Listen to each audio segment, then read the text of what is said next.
Prem and hybrid learning. Thank you very much for inviting me. It's a pleasure to be here with you.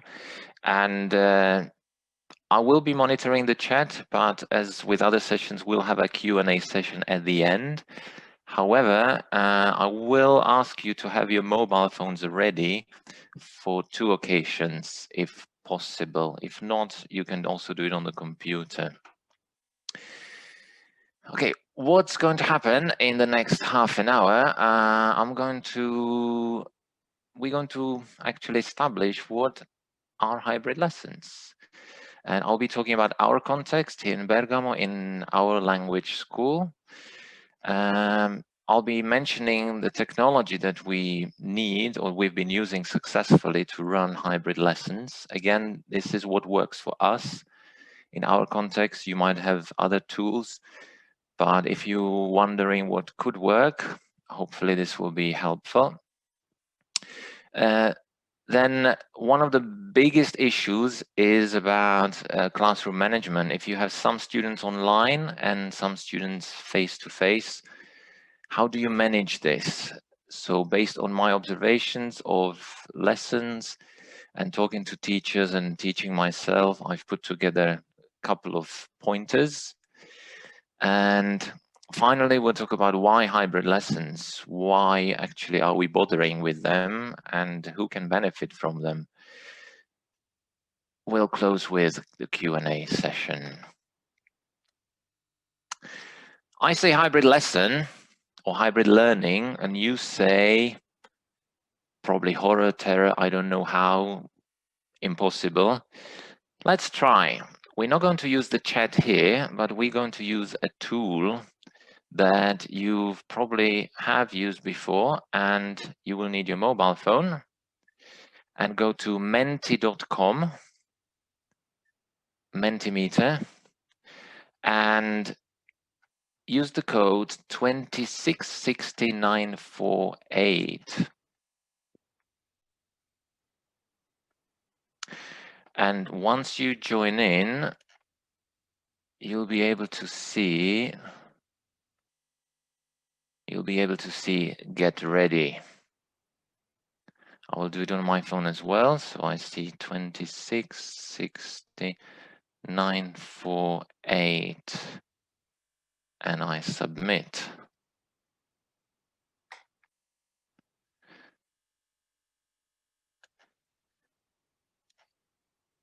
Right in there on each line, one idea.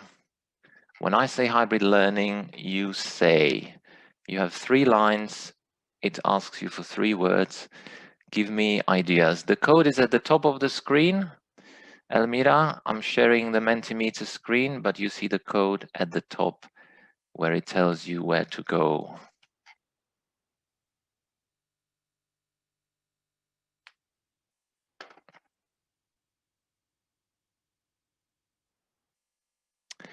And we're getting some answers. Thank you very much. Answers are flowing in.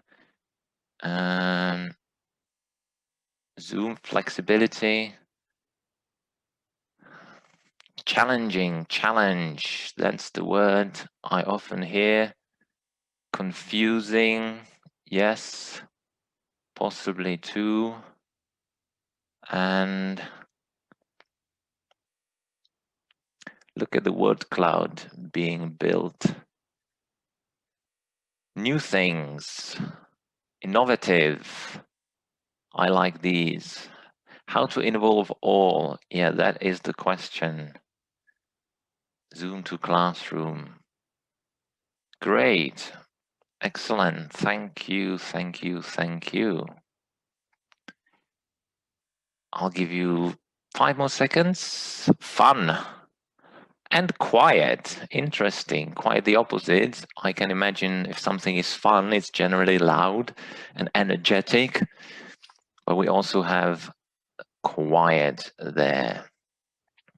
Okay, now I'm closing this one here. You can keep the Mentimeter open. We use it one more time.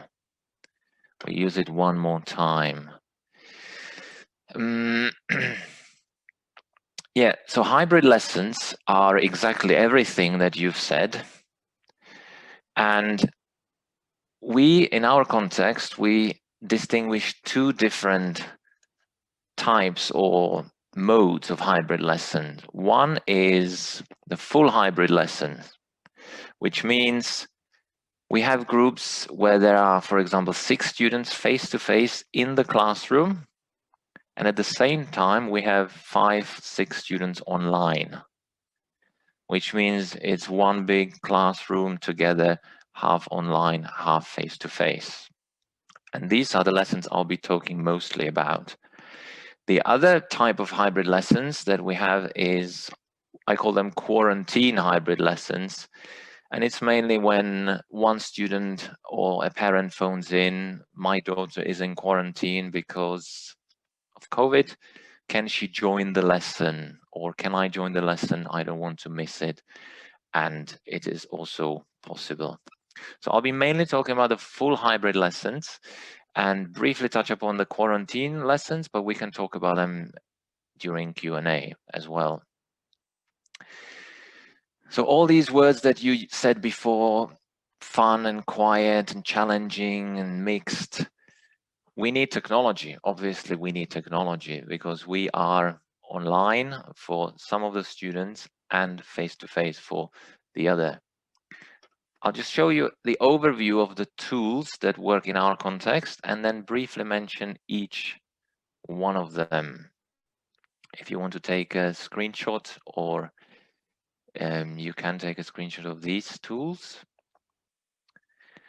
Let's look at the first one. Obviously, we need a computer.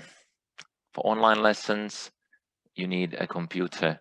No tablet, no mobile phone, it wouldn't work. You need to be fully in control and have all the Zoom controls fully. The students, possibly, yes, they can use a tablet, especially if they are teens and they know how to use it well.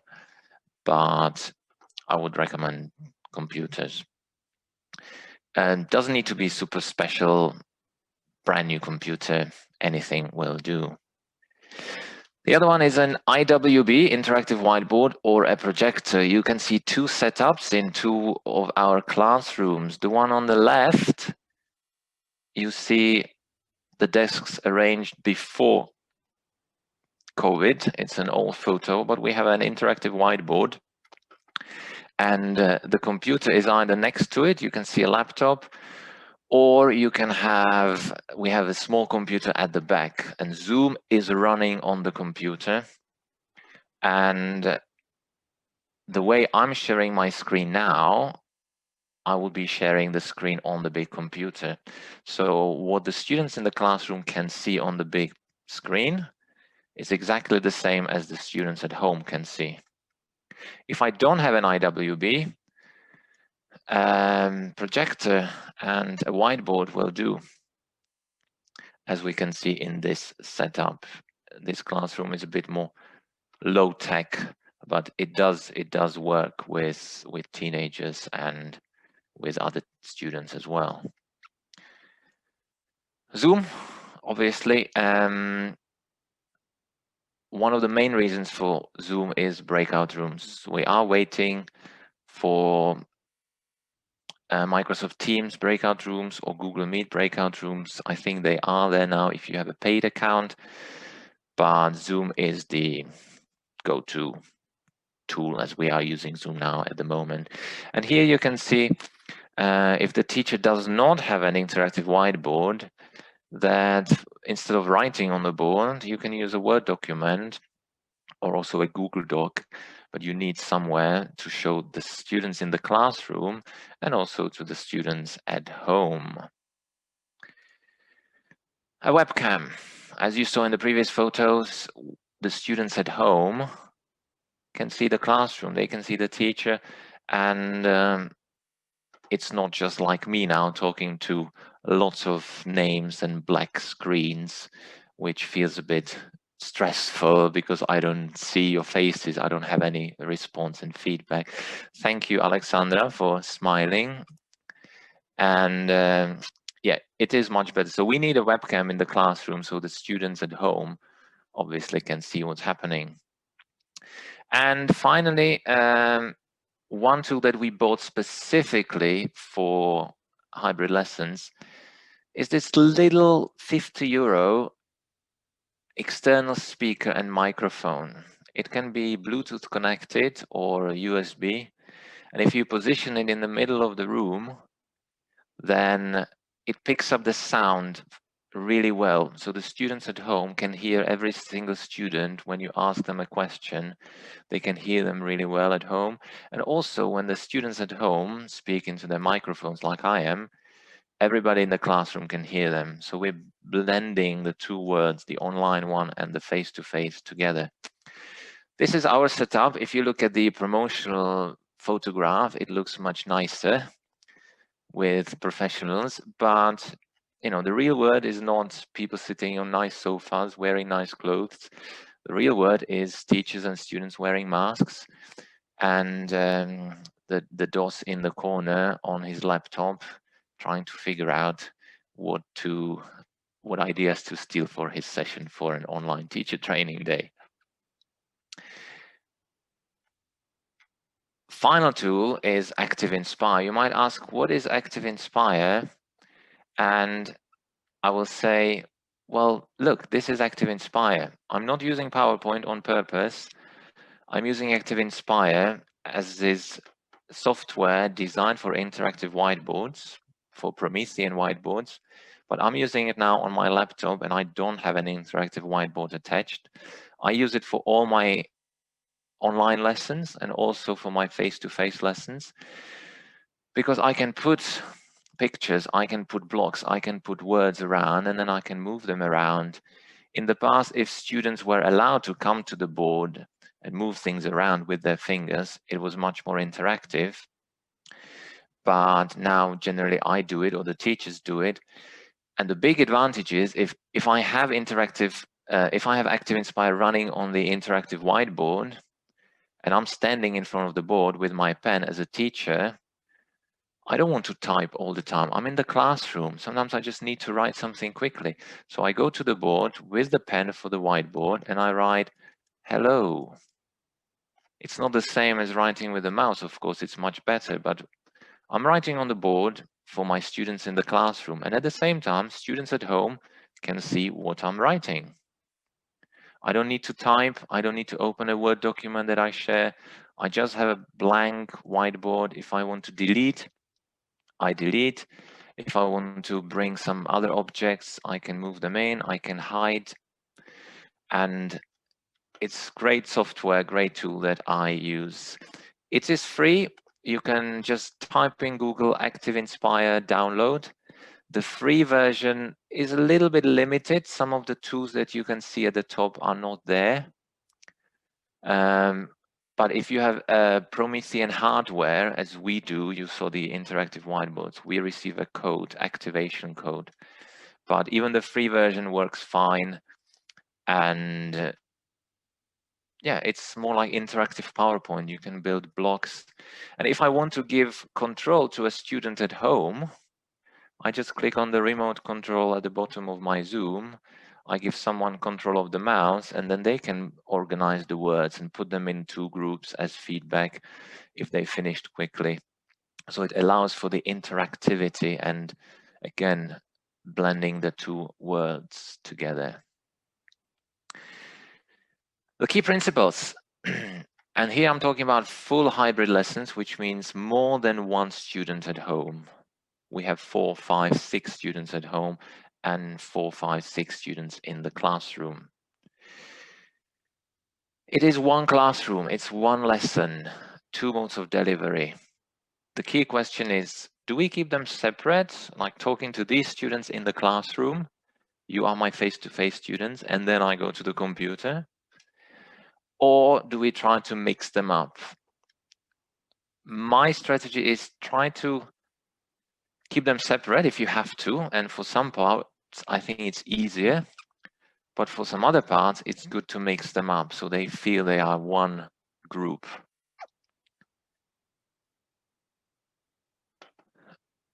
Okay, what about classroom management? You might be asking. Some people were saying it is confusing, it is challenging, it is difficult. I'm going to mention here 4 pointers that I've observed over the past couple of months teaching and running hybrid lessons in our school. One key thing is instructions. You might think, of course, I give instructions. It's normal. I give instructions. Yes, instructions, deliver them to the whole class. Address the face-to-face students. Look at the webcam. If you have, depends on where you have it positioned. You can have it at the back of the room, so you talk to all the students. But make sure they are spot on.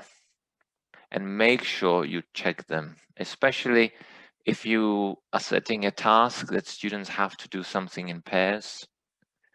Do your ICQs. Probably on your CELTA you were bombarded with ICQs, and in real life we sometimes stay clear of them. I can monitor the students in the classroom if they are on task, but the moment my online students go to the breakout rooms, I can't monitor them.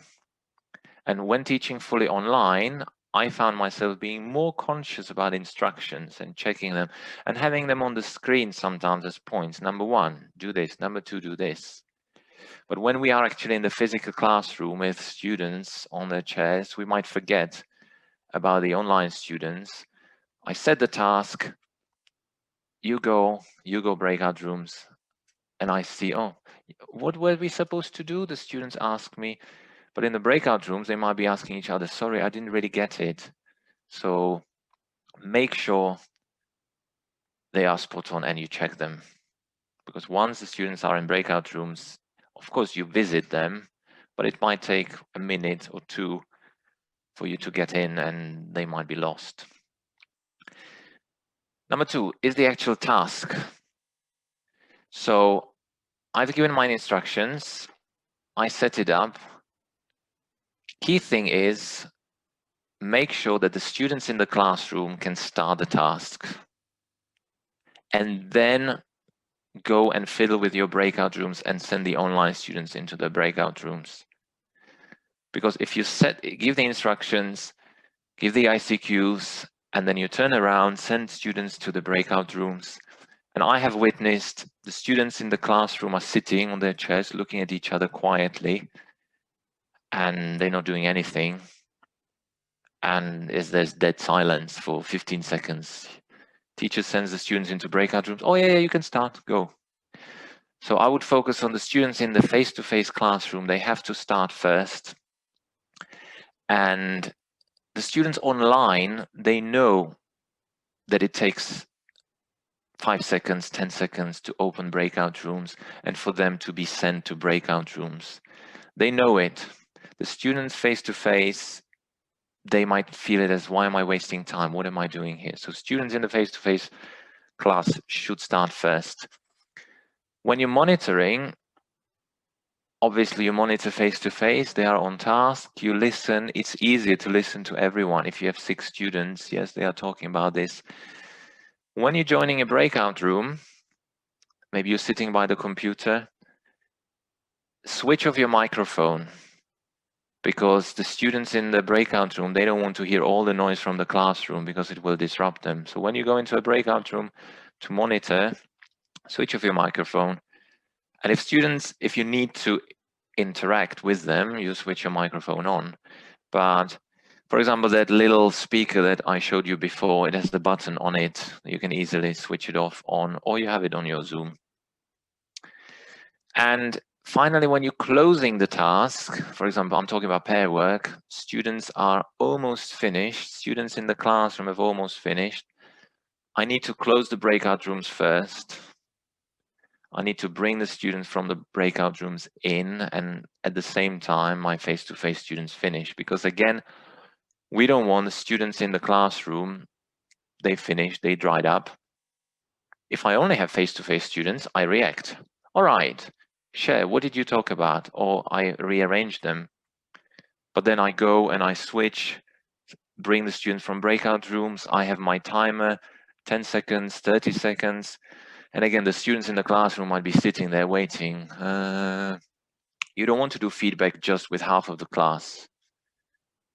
So you might be just sitting there, okay, guys, yeah, let's wait 10 more seconds for these people to come back, and then it takes some of them. So close the breakout rooms first before the students in the face-to-face classroom finish.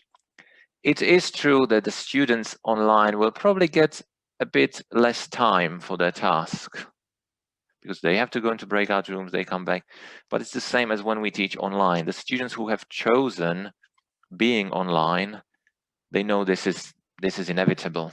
So they are patient at home, they take a sip, and they wait for them to go into breakout rooms. Final thing, when you send students to breakout rooms, click in the options that students join breakout rooms automatically, because it can save a lot of time. It's much better that once you open breakout rooms, all students automatically go in their breakout rooms. If they have to click on the join breakout room too, someone might be looking somewhere or drinking, and then, oh yeah, I have to click. And again, you are wasting time. Talking about pair work, this is one aspect where most of the time I would keep the two groups separate. If I have 5, 6 face-to-face, they work together. I make sure I have to mix them up, not just 2 people always together. If I have 5, 6 people online, they work together because it's much easier for them. They're on the computer, breakout rooms. Mixing student face-to-face and online, if I have more online, it would be much more difficult. So this is where it stays 2 different words, online and face-to-face and face-to-face. And also for feedback, when I'm bringing my students back after pair work, make sure that you have, because you will be sharing your screen, I would assume 95% of the time, because you need the students at home to see what you've written on the board or the picture or something. So make sure you are ready to share the screen once they come back from the breakout room or once the pair work's finished. For example, with ActiveInspire, it has different slides like PowerPoint. So you can put in an empty blank slide, blank flip chart, and start, you leave the breakout rooms where you've been monitoring, they have 30 more seconds. I click new share my breakout, share my ActiveInspire with a blank slide. It's not disturbing anyone. They are coming back from breakout rooms. These guys are finishing. And the moment we're all back, I can start writing on the board, eliciting, or I can go to the next slide and show my picture or show the answers or anything. Again, I have seen where students from breakout rooms are finished. I was talking to my face-to-face and then, I need to go back to the computer, find what I'm sharing. And then again, the students in the face-to-face class are waiting, students online are waiting, and nothing is happening. So these are the 4 main things when it comes to classroom management and the tasks.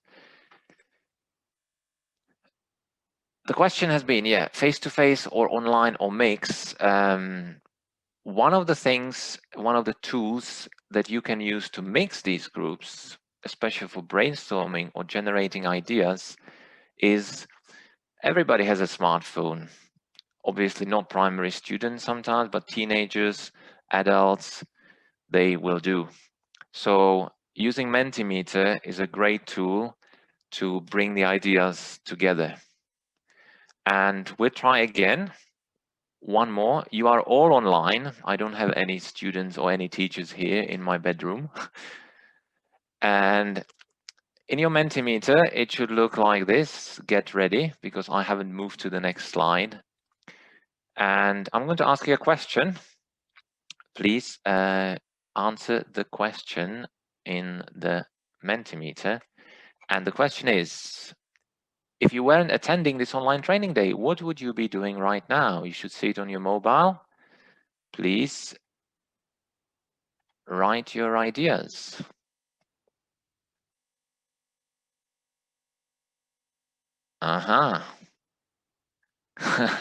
Taking a nap. Well, I'm sure you can do it right after we finish. Working. Okay, so it's great to see that this is not regarded as work, but as pleasure.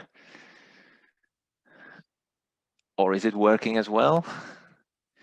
Christmas shopping, playing video games. Yes, exactly. You see that students online, they have their phone. You can also do it on the computer, but if you have the screen, Zoom, it's easier to have phone. Students in the classroom, they can easily use it on their phone, and I'm brainstorming.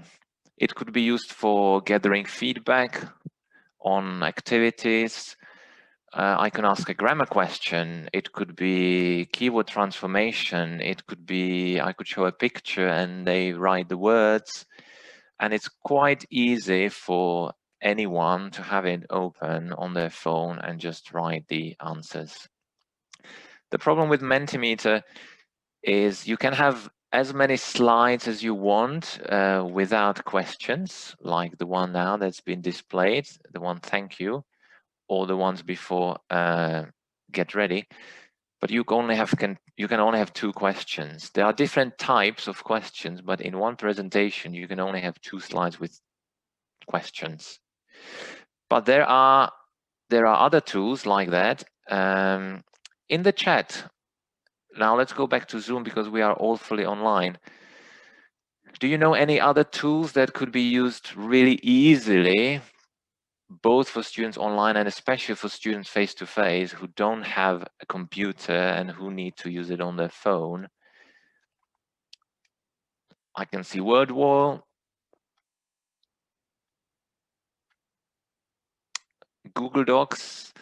I agree with Google Docs, though, using Google Docs on the phone, if I want the students to write something longer, again, I would have to provide computers. But yeah, Google Docs is great. I use it when I teach fully online because students can interact easily. Quizzes, great. I have here 2 more. Yeah, they must install the app. Yeah, Mentimeter is very easy because you don't have to install anything. And there are 2 more that I've been using for both online and hybrid lessons. One of them is good old Padlet, where you can create different Padlets and students can write words in different columns, or you put a picture for example, A2 key, write a story based on 3 pictures. You put the pictures, students brainstorm. And how do you spell Padlet? You can see there, Jamboard. Yes, you can see Padlet on the screen. It's written there. Jamboard is really nice as well. Another one, super easy brainstorming. I wouldn't say even app because it's the same as Mentimeter. Answer Garden, answergarden.ch. You can ask one question and it creates a word cloud like we did at the beginning with Mentimeter. And again, it's just a website with a code. So I can have different ones prepared. And if I want to brainstorm all my students. Okay, finally, why hybrid lessons? Well, we know why, because of COVID. Probably we would not normally think about them, like we might not have thought about online lessons as much as we are now. But I would argue that many people can benefit from hybrid lessons now during this period. And also, after COVID's gone, I'm sure we will continue having hybrid lessons in our school, especially.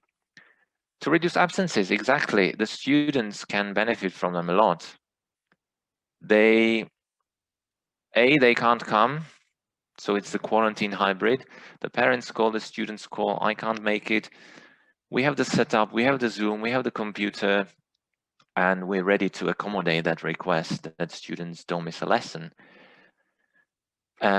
Also, some students live far away. We have students who normally would drive for 45 minutes to come and attend 1 hour lesson, and then would drive back, and they spend 3 hours for one 60-minute lesson. So for them, online was like, wow. And then when we went back to the classroom, they were like, can I stay online? And so they save time. Some schools were not prepared logistically, social distancing, exactly. So you have fewer students in the classroom and some at home. Benefit for teachers. Well, you might say, oh my gosh, this is just more work for me. How can I benefit from that? Well, one thing our teacher said, it's great if I have two options, one fully online or hybrid. I choose hybrid because I have some real people in the classroom. And we have not become teachers to sit in front of the computer all the time, I presume, but we like the interaction. So I'd rather have 6 students in the classroom and some online than being online all the time, because then it's much more tiring. In a hybrid lesson, I get to walk around, I get to do some other things, talk to real people. And also professional development. You know, we've had a lot of it over the past 8 months, but it still counts. How can the school benefit? Extra service. I'm talking about language schools. Not all schools are ready for this. Not all schools have teachers trained. Not all schools have the technology. So you can offer it as a new product. Wider range of students. In the future, I believe some of our students who would have to drive 45 minutes, we will have hybrid lessons, because we would normally lose this student. They might decide, oh, I don't want to, it's too far. And this goes to how the parents benefit.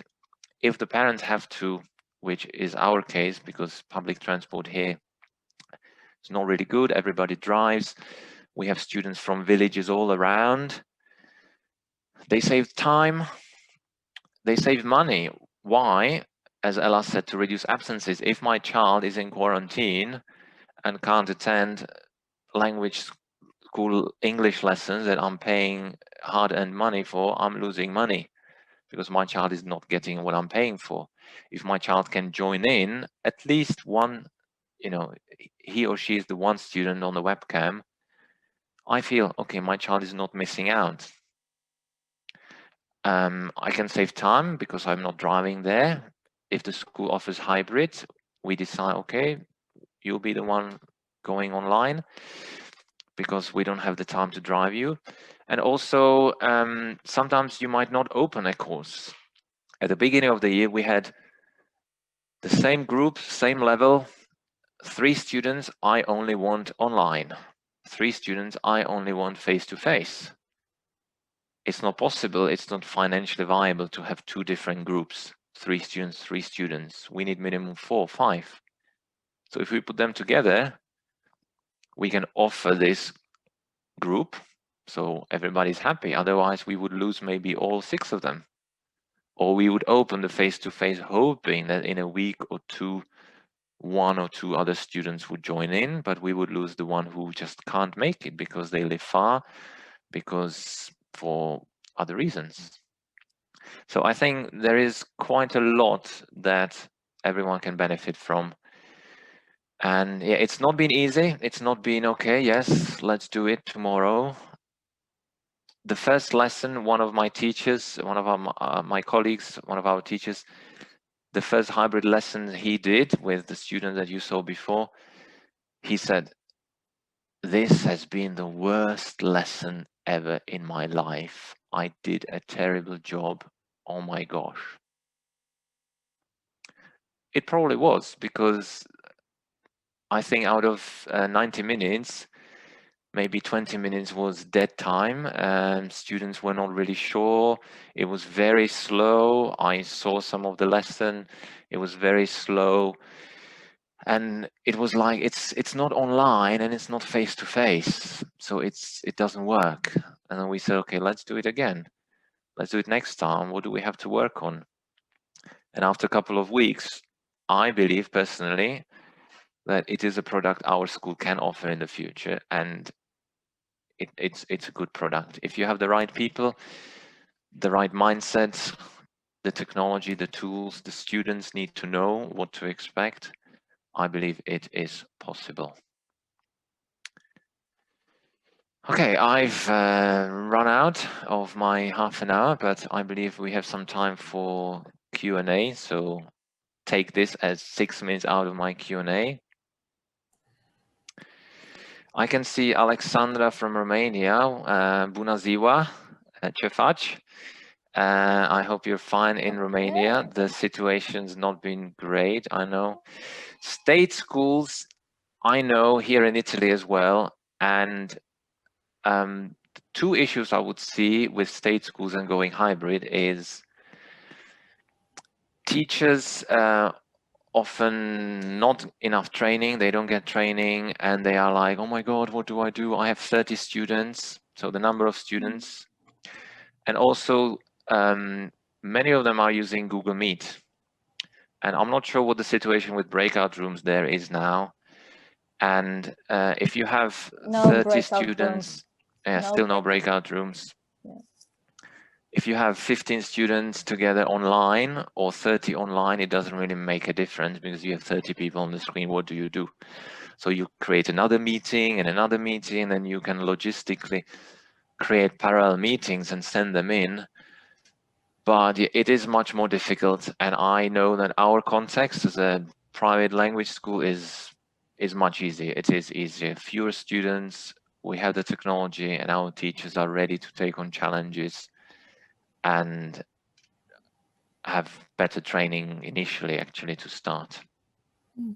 Great session, Prem. Thank you a lot.